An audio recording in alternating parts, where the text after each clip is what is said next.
పొంగూరు నారాయణ అనే నేను శాసనం ద్వారా నిర్మితమైన భారత రాజ్యాంగం పట్ల నిజమైన విశ్వాసం, విధేయత చూపుతానని, భారతదేశ సార్వభౌమాధికారాన్ని, సమగ్రతను కాపాడుతున్నానని,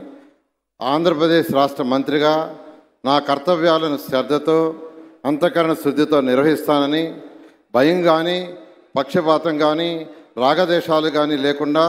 రాజ్యాంగాన్ని, శాసనాలను అనుసరించి ప్రజలందరికీ న్యాయం చేకూరుస్తానని దైవసాక్షిగా ప్రమాణం చేస్తున్నాను. నేను పొంగూరు నారాయణ అనే నేను ఆంధ్రప్రదేశ్ రాష్ట్ర మంత్రిగా నా పరిశీలనకు వచ్చినా లేదా నాకు తెలియవచ్చినా ఏ విషయాన్ని నా కర్తవ్యాలను సక్రమంగా నిర్వహించేందుకు అవసరమైన మేరకు తప్ప ప్రత్యక్షంగా కానీ పరోక్షంగా కానీ ఏ వ్యక్తికి లేదా వ్యక్తులకు తెలియపరచనని లేదా వెల్లడించనని దైవసాక్షిగా ప్రమాణం చేస్తున్నాను.